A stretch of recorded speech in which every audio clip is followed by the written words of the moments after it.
Well, hello, compassionate souls. I wanted to take this time to just share a little bit. I just got off a call, a 3 hour bereavement call, where we talked about all the different types of loss that we're going through. I mean, we have the losses of family members right now, a record amount of people dying all over the world. And we know that is something that we have to just um, look at because it's not going to go away. It's getting worse.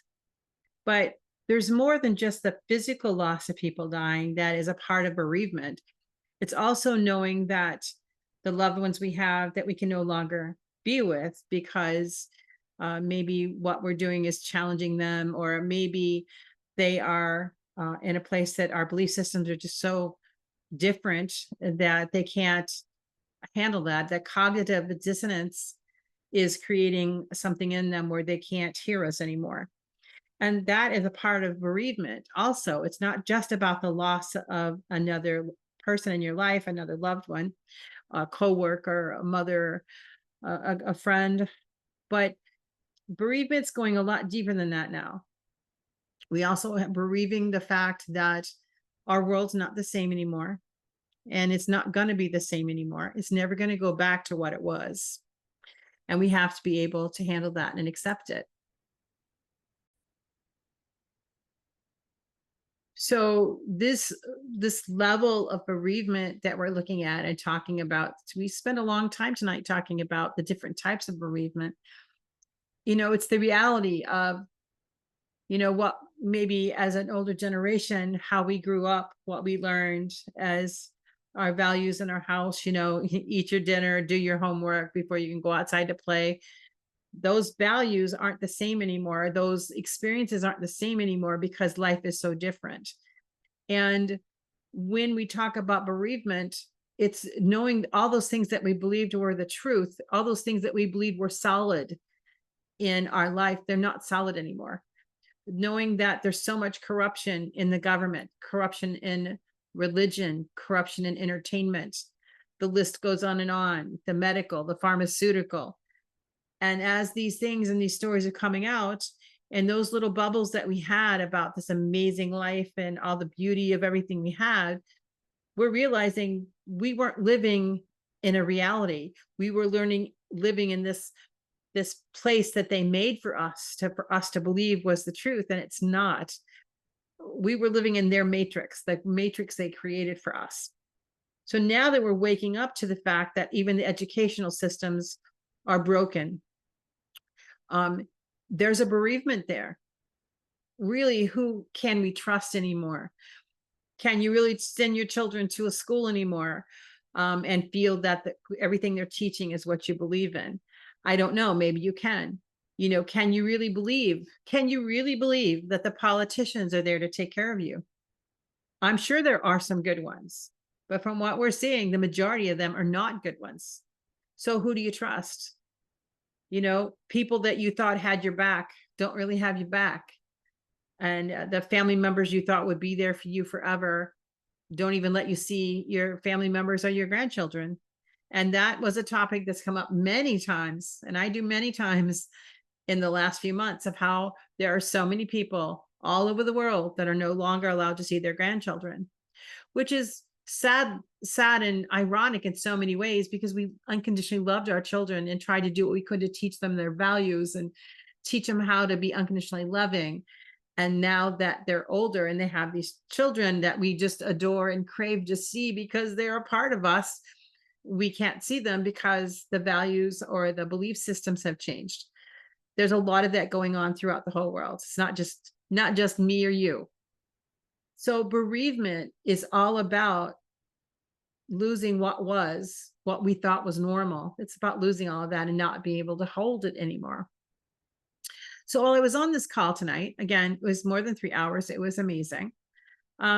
I, like everybody else, I have a lot of sadness in my life and a lot of loss. And it's not just family members. It is the reality of knowing that there's such a high level of corruption that you can't really trust going anywhere all the time now, or trust the people you're around. And that's sad. But my job is not to put the fear into people. It's to put in the recognition of who we truly are, what we truly are, the energy we are truly made of, and how to use that energy to raise our vibration and to keep us up and as high and as healthy and as peaceful as we could possibly be. That's what God called me for, to be able to show and teach this. So I felt so inspired tonight after this 3-hour bereavement call that I'm like, I have to take this time while this energy's here and share it. So my goal is to remind us that we are this beautiful light. And like I said on the call tonight, there's one thing that all of us have in common, whether we believe it or not, I will share with you, is we all are a spark of the God light. We all are a spark of energy. We are all connected with consciousness. We are connected with consciousness. And I love working with people and assisting them in awakening their consciousness. So I'm a teacher, but when I'm teaching you, I'm not really teaching you. I'm reminding you of what you already know, because you're a creative genius. You already have everything. It's already here. I'm just pulling back pieces and pieces so you begin to wake up more. So in that waking up, the one thing I always try to remind everyone is you are a God light. You are a spark of light. That energy comes down and through you and into your heart, and you spread it out and you release everything that no longer serves you. And when you can begin to visualize this pulling in of the energy, breathing in of the energy, and pushing out of the energy, you can help balance yourself in seconds. You can bring this energy in. Part of the bereavement is the unknowingness of what's coming next. And sadly, we don't know what's coming next because it's all in God's hands and all in God's time. But we do know from the teachings of whether you listen to the prophets or the Bible, with astrology, whatever, we do know it's coming. And I'm not a Bible person in per se that I listen to the Bible a lot. But what I can tell you is I've done a lot of research and studying the Bible in the last year. And I know if you look at Exodus, you look at Revelations, you look at the book of Daniel, you listen to the prophets that are alive right now. Listen to especially Robin Bullock, Ken Clement's prophecies, listen to Amanda Grace, Ken Christmas. And Amanda Grace has been really on my mind a lot lately. But listening to these prophets that are talking about what's going on Julie Green Ministries, she's giving very specific prophecies. So if all these prophecies are coming in, even astrology is saying things are going to change, all these Bible stories, books of the Bible are all coming to the same thing. I just take all of it, I put it together and say, what's the common factor? The common factor is we are all a piece of the spark energy that comes in down through us. And we're here to use that energy to build ourselves up, keep ourselves high in vibration, and to get through this together. And nobody is surprised if they know me that I have a real strong philosophies on what I believe should be the things that we carry on in our life every day, every minute, is unconditional love. We should try to be in unconditional love all the time. Forgiveness, which I know is not always easy when you've been offended or hurt, but forgiveness and gratitude. Those are 3 things we should have all the time. And if you're not having those, I would challenge you to say, are you wanting to change your life or keep your life in a higher vibration? Because if you're really wanting to, then you're going to benefit your life by bringing those 3 things in, along with compassion. Because it's your life, you get to choose it. You're not a victim. And if you've got the tools in front of you, which I'm helping share the tools, it's up to you to use those tools and bring those in and to push those out into your life and into your world. Use them to inspire you, inspiration from the inside out, because we're all in this together, and our overall vibration is what we move forward with for the world.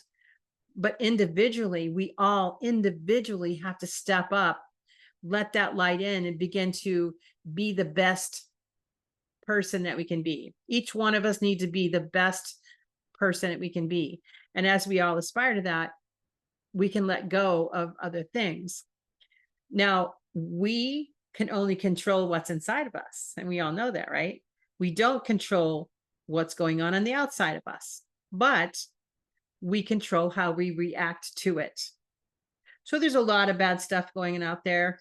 a lot of bad stuff. No matter what your topic is, I'm sure you can find some not cool stuff going on. But how we respond to it, what resonates and we put inside of us, there's your power. So I want to encourage everyone to take the time to really look into their heart, feel their soul. Where is their sadness? Where's their weakness? Where's their fear? And say, it's up to me to release this. What tools do I need to learn? What do I need to bring into my life? Because it is sad losing people. And it's sad that our worlds are no longer going to be the same anymore. But when you believe and understand and practice that energy, and we're all of one light and we're all bringing it into one light, then we also begin to realize you, your brother, your sister, your mother, your friend, we all are connected in that one light. And when somebody leaves their soul, that white light, the soul, the white light leaves the body, the physical body that's left here does decay because the energy has been pulled out of the body. And when the energy is pulled out, the body can no longer survive. But that soul doesn't die. That soul, whatever word you want to use, becomes incarnated into something else, goes to another dimension and is living another life. Whatever your belief system is, it's okay. You can believe whatever you want, but we need to know that energy, that soul, that belief system, that loving energy. It doesn't never die. Energy is not created and it's not destroyed.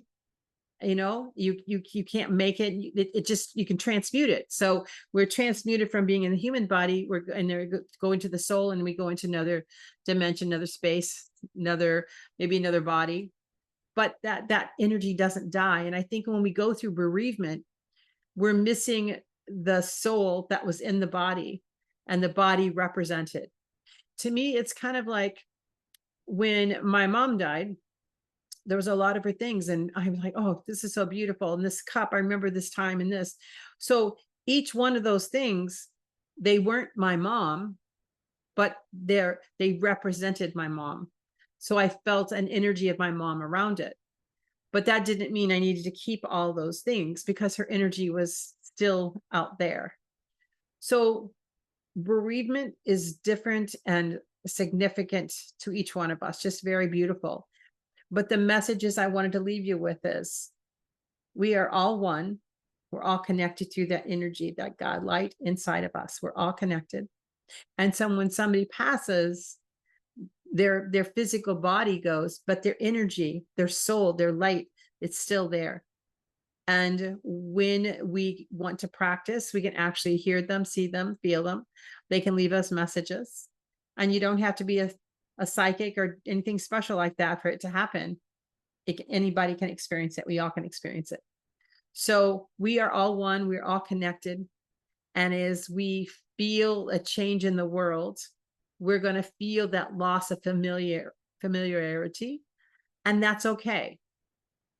But rather than go through and be on the lower spectrum of energy, like fear, it's really important for us just to continue to feel the love. Just feel that love. And as we can hold that vibration up, because we're all connected, as we hold that vibration up, we hold each other up. So that's a little bit of a brief explanation, a little bit of I just wish we could let the pain go. I wish that we weren't going through this, but it's all in God's time. And whatever's unfolding, we have no control over. We only have control on how we react to it. So I pray that your reaction can be big, beautiful, and bold, and you can stay in love and release the pain as you can.